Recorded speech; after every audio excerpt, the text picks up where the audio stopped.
Hello my dear students. ये lecture में मैं आपको 10वीं के बच्चे जो अभी कल उनका हिंदी का पेपर है उसका जो ग्रामर है वो रिवीजन करेंगे। एक्चुअली ये वीडियो में मैं पिछले साल का पेपर लिया हूँ मार्च 2024 का। आपको सारा जो ग्रामर के क्वेश्चन आए थे उसका मैं यहाँ पे सॉल्यूशन बताऊंगा, तो आपको आइडिया आएगा कि एग्जैक्टली किस टाइप का ग्रामर बोर्ड पूछता है। नॉर्मली यही सीक्वेंस में आपको ग्रामर सारा पेपर में पूछा जाता है। So let's start the grammar of Hindi paper. कल का हिंदी के पेपर का ग्रामर किस तरीके का होगा वो यहाँ पे देखेंगे। सबसे पहले पहला जो एक्टिविटी उसने पूछा है, निम्नलिखित वाक्यों में से अधोरेखित शब्द का शब्द भेद पहचान कर लिखिए। तो आपको पता है शब्द भेद के नॉर्मली बहुत सारे प्रकार होते हैं, जैसे कि सबसे पहला शब्द भेद का प्रकार है संज्ञा, उसके बाद में है सर्वनाम, उसके बाद में आता है तुम्हारा विशेषण, ठीक है, और क्रिया। ऐसे बहुत सारे क्या है संज्ञा सॉरी शब्द भेद के प्रकार है। यहाँ पे खाली आपको ये लिखना था कि ये एग्जैक्टली इसमें से कौन सा है, संज्ञा है, सर्वनाम है, विशेषण है कि क्रिया है, बस। निम्नलिखित वाक्यों में अधोरेखित शब्द का शब्द भेद पहचान कर लिखिए। क्या तुम कॉलेज में पढ़ी हो? तो यहाँ पे तुम ये शब्द का इस्तेमाल किया है। तुम नाम लिया क्या किसी का? नहीं, तुम मतलब नाम के लिए कोई और शब्द का इस्तेमाल किया तब उसको सर्वनाम ऐसा कहते हैं। मतलब ये कौन सा शब्द भेद का प्रकार है? सर्वनाम शब्द भेद का ये प्रकार है। उसके बाद में ये मैं रब करा देता आगे।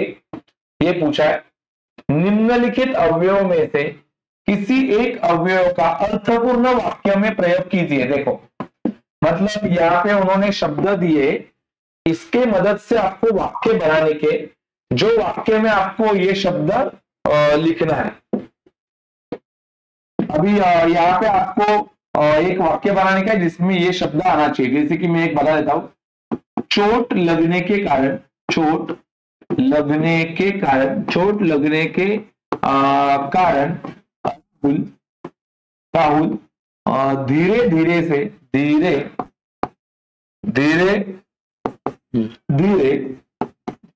चल रहा था, धीरे धीरे चल रहा था।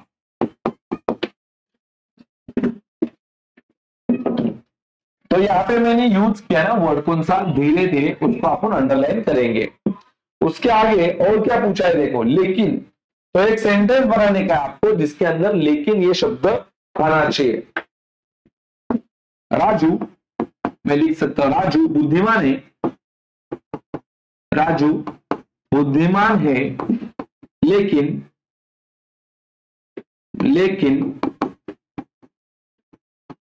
पढ़ाई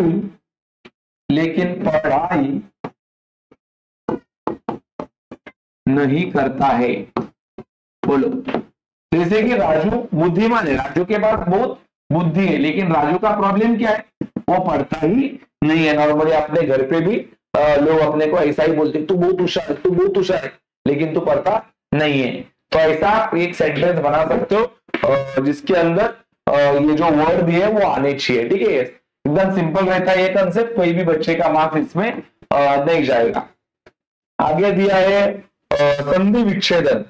तो संधि विच्छेदन में होता कैसे, आपको नॉर्मली यहाँ पे ये जो विच्छेद करके दिया मतलब फोल्ड करके दिए, उसका यहाँ पे शब्द लिखना है, और फिर यहाँ पे शब्द का आपको संधि का आपको प्रकार लिखना है।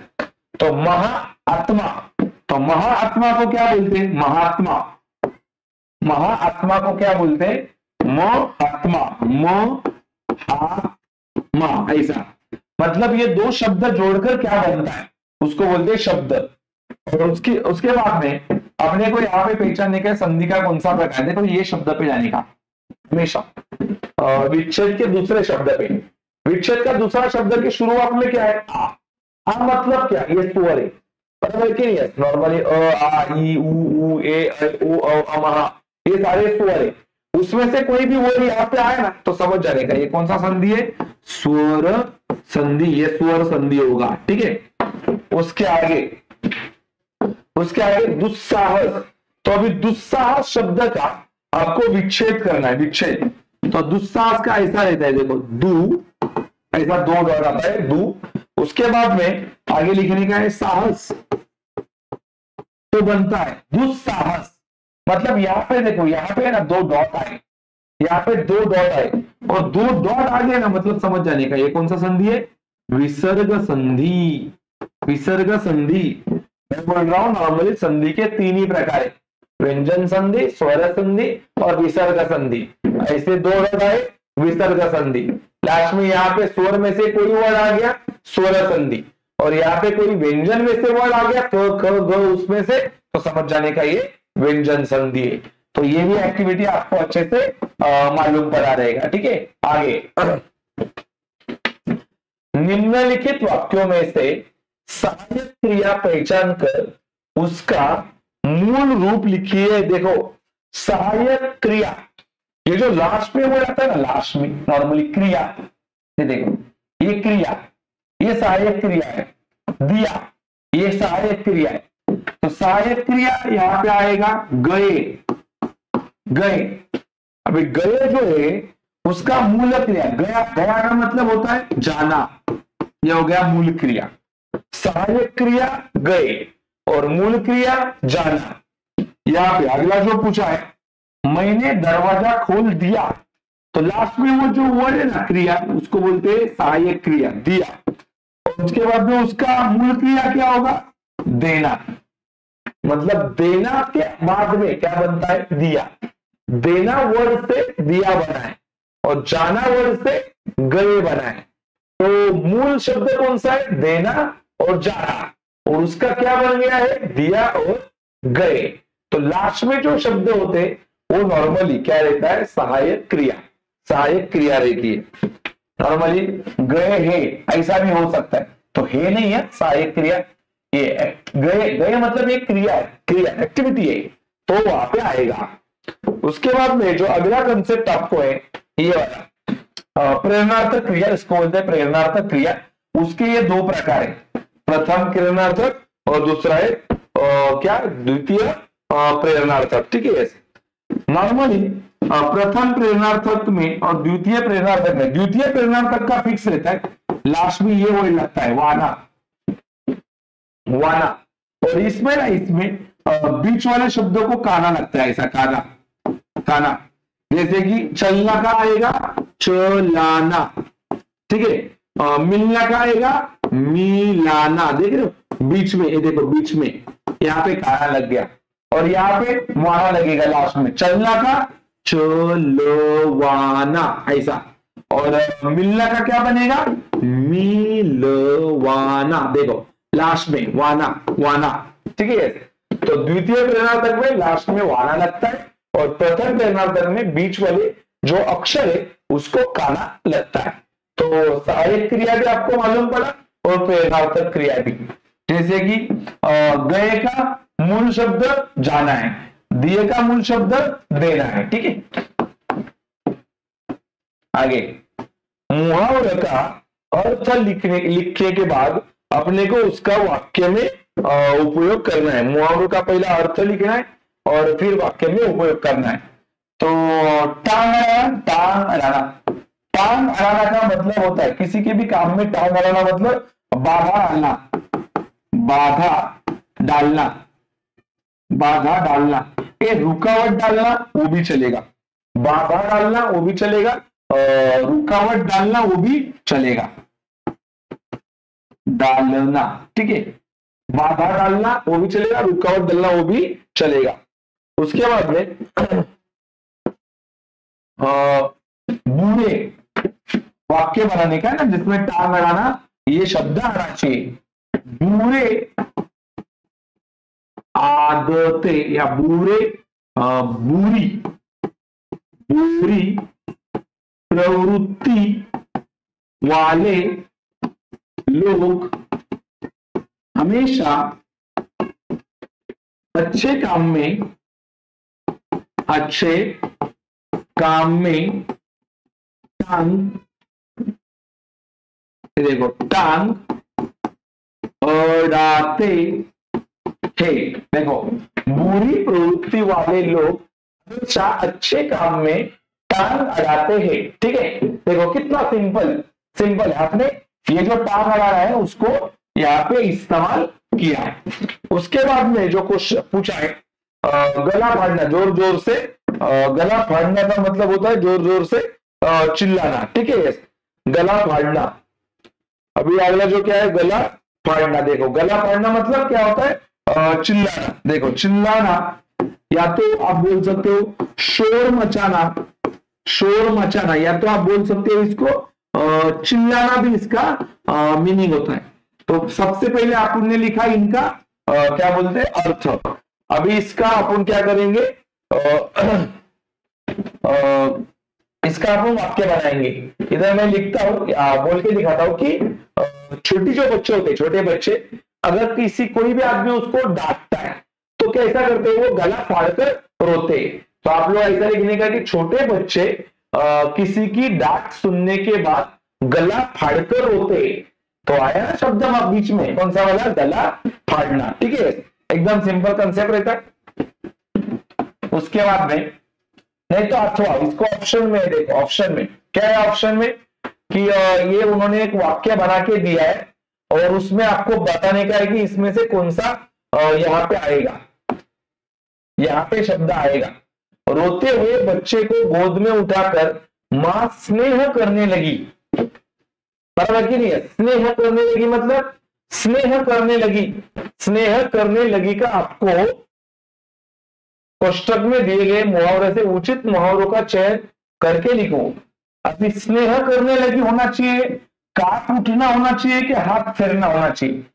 तो ये दोनों में से यहाँ पे कौन सा शब्द आएगा, रोते हुए बच्चे को गोद में उठाकर मां, काट उठना। रोते हुए बच्चे को गोद में उठाकर मां फेरने लगी, तो यहाँ पे आना चाहिए था हाथ फेरने लगी। तो यहाँ पे कौन सा उचित शब्द बैठता है, ये वाला। तो आपको क्या करना है, ये जो वाक्य है वो दोबारा लिखना है और वहां पे हाथ फेरने लगी ये शब्द डालना है। ठीक है, ऐसे उसके आगे आपको कारक पहचान कर लिखनी है, लिखना। उसके आगे का क्वेश्चन है, देखो क्या है, कारक पहचान कर लिखे। ठीक है, निम्नलिखित वाक्य पढ़कर प्रयुक्त कारक में से कोई भी एक कारक पहचान कर लिखो। अभी आपको सारे कारक के प्रकार पता होने चाहिए, बहुत सारे कारक के प्रकार है और उसको आपको यहाँ पे लिखना है। अभी मकान पर मकान लदे हैं, तो यहाँ पे जो वर्ड आया है पर से पता चलता है कि यहाँ पे अधिकरण ये वाला कारक है। ठीक है, उसके बाद में राम स्वरूप इशारे के लिए खांसते हैं के लिए जब आता है तब यहाँ पे कौन सा कारक होता है, संप्रदान कारक, ये वाला। ठीक है, तो कारक के बहुत सारे प्रकार है और उसको पहचानने की ये ऐसे वर्ड्स है, वो आपको खाली पढ़ के रखना है, फिर ये इजीली आपका काम हो जाएगा। ठीक है, अगला जो कंसेप्ट है वो आपके सामने विराम चिन्ह का उपयोग करके लिखे। विराम चिन्ह, अभी जैसा मराठी के नियम मैंने आपको समझाए वैसे ही विराम चिन्ह का यहाँ पे नियम है। कौन सा विराम चिन्ह कहाँ पे यूज होता है वो आपको पता होना चाहिए। जैसे कि यहाँ पे हाँ मेरे पास बहुत से पत्र आते, देखो हाँ के बाद थोड़ा रुकेंगे तो कॉमा देंगे, मेरे पास बहुत से पत्र आते हैं, यहाँ पे सेंटेंस खत्म होएगा तो पूर्ण विराम देंगे। तो ऐसे ये दो चिन्ह यहाँ पे होने चाहिए थे। ठीक है, तो आपने इसका इस्तेमाल करके लिख दिया। अगला कंसेप्ट है बहुत इंपॉर्टेंट, देखो क्या करना है, काल परिवर्तन करके आपको लिखना है। तो यहाँ पे मानू को ससुराल पहुंचाने में ही जाता हूं, तो यहाँ पे आपको मानू को ससुराल पहुंचाने में ही जाता हूं, यहाँ पे सामान्य आपको क्या बनाने का, भविष्यकाल बनाने का है। मानू को ससुराल पहुंचाने में ही जाता हूं, तो मैं ही जाता हूं, इसका आपको भविष्य काल बनाने का है। मानू को ससुराल पहुंचाने मैं ही जाता हूं, ऐसा नहीं होना चाहिए, जाता हूं ये तो वर्तमान काल हो गया। भविष्य काल बनाने का है, भविष्य काल। मानू को ससुराल पहुंचाने मैं ही, यहाँ पे जाता हूं के जगह पे होना चाहिए था जाऊंगा, जाऊंगा।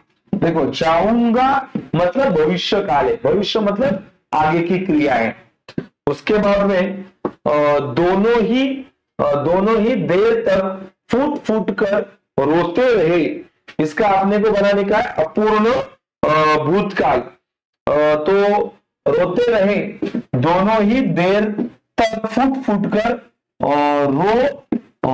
रोते रहे नहीं, रो रहे थे, ऐसा होना चाहिए था, रो रहे थे मतलब भूतकाल की बात हो रही है, भूतकाल की बात हो रही थी और वो क्रिया पूरी नहीं हुई, रो रहे थे मतलब चालू है क्रिया, अपूर्ण भूतकाल। उसके बाद में वे पुस्तक शांति से पढ़ते हैं, इसका आपको बनाने का है पूर्ण वर्तमान काल। वे पुस्तक शांति से वे पुस्तक शांति से यहाँ पे पढ़ चुके हैं मतलब पूरी हो गई क्रिया, ठीक है।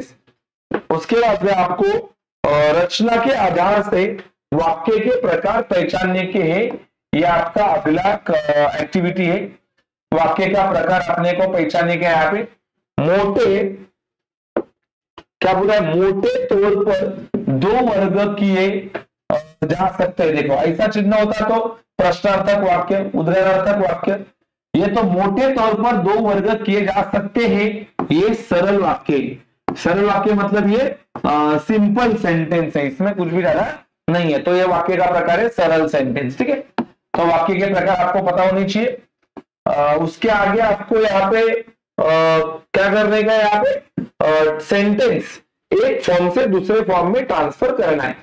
तो यहाँ पे उसने दिया है पॉजिटिव सेंटेंस, इसको अपने को निषेधार्थक मतलब निगेटिव सेंटेंस बनाने का है। बच्चों को नियम पता होनी चाहिए कि पॉजिटिव से निगेटिव बनाते टाइम सेंटेंस का मीनिंग नहीं बदलना चाहिए। परिचय के बिना किसी को दाखिल करना चाहिए, तो परिचय के बिना किसी को दाखिल करना चाहिए, तो परिचय के बिना किसी को दाखिल करना चाहिए, ये तो पॉजिटिव हो गया। अभी निगेटिव बनाने का है, निषेधार्थक। परिचय के बिना किसी को दाखिल करना नहीं, दाखिल नहीं करना चाहिए, बस पूरा सेंटेंस वैसा ही लिखना है, खाली दाखिल के आगे आपको वर्ड जोड़ना है नहीं वाला, तो हो गया निषेधार्थक। थोड़ी बातें हुई, इसका आपको निषेधार्थक बनाने का है। अभी यहाँ पे गलत प्रिंट हुआ है, एक्चुअली यहाँ पे होना चाहिए था आपको क्या प्रश्नार्थक बनाओ। तो थोड़ी बातें हुई, तो आपको ऐसा क्वेश्चन बनाने का जिसका आंसर यह आए। तो आप ऐसा पूछ सकते हो ना, कितनी बातें हुई, ये क्वेश्चन बनाया आपने जिसका आंसर आएगा थोड़ी बातें हुई, ठीक है। अगले में आपको सेंटेंस में कुछ मिस्टेक है, वो मिस्टेक आपको सही करके लिखनी है। घर में तख्त के रखे जाने का आवाज आता है, तो घर में तख्त के रखे जाने का आवाज आता है, तो घर में तख्त के रखे जाने का नहीं होता, तख्त ये सीलिंग है, घर में तख्त के रखे जाने की, यहाँ पे होना चाहिए था घर में तख्त के रखे जाने की आवाज आता नहीं, आती है, तो ये मिस्टेक से यहाँ पे वो सही करके आपको अंडरलाइन करना है। उसके बाद में करामत अली के आंखों में आंसू, करामत अली के आंखों में आंसू उतर क्या लिखा है, आई, तो आई नहीं होता है, आई क्या मां लिखा है, आए ऐसा होना चाहिए। और करामत अली के नहीं, करामत अली की आंखों में ऐसा होना चाहिए, ठीक है। ठीक उसी समय रूपा की आंखें खुला होता है क्या, रूपा की आंखें फूली, फूली ऐसा होना चाहिए, फूली, बस ये यहाँ पे मिस्टेक्स था। तो ये मिस्टेक अपन ने पहचान कर उसको सही करके लिखा। तो अभी आपको सारा जो ग्रामर है वो पता चला रहेगा वन बाय वन, क्या क्या ग्रामर के टॉपिक से आपने देखे। सबसे पहले आपको संज्ञा के प्रकार पहचानने को आते, या तो विशेषण, या तो क्या बोलते क्रिया, या तो सर्वनाम। उसके बाद में अव्यय का इस्तेमाल करके वाक्य बनाने का है। फिर आपको पूरा संधि विच्छेदन, मैंने बोला 3 प्रकार है उसके, व्यंजन संधि, स्वर संधि और क्या होता है विसर्ग संधि। फिर यहाँ पे आपको सहायक क्रिया का और मूल क्रिया ढूंढकर लिखनी है। प्रथम प्रेरणार्थक, द्वितीय प्रेरणार्थक कैसा करते हैं वो मालूम पड़ा आपको। पहला अर्थ लिखना है, फिर वाक्य बनाने का है, फिर वाक्य का क्या आएगा वाक्य प्रचार वो ढूंढकर लिखना है। फिर कारक, कारक का आपको याद करना पड़ेगा। फिर विराम चिन्ह, आपको कौन सा विराम चिन्ह किधर यूज होता है वो पता होना चाहिए। यहाँ पे सेंटेंस को एक काल से दूसरे काल में ट्रांसफर करना है, और यहाँ पे वाक्य का प्रकार पहचानने का है, और यहाँ पे आपको वाक्य शुद्ध करके लिखना है, और यहाँ पे वाक्य को एक फॉर्म से दूसरे फॉर्म में ट्रांसफर करना है। ठीक है, तो इतना ही सारा आपको ग्रामर है। अच्छे से आपको थोड़ा बहुत प्रकार मालूम पड़ा रहेगा। फिलहाल वीडियो आपको पसंद आया रहेगा तो वीडियो को लाइक करो, शेयर करो, और आप चैनल पे नए रहेंगे तो चैनल को सब्सक्राइब करना नहीं भूलना, और पूरा अच्छे से पढ़ाई करना क्योंकि इसको बहुत ज्यादा मार्क्स है। All the best.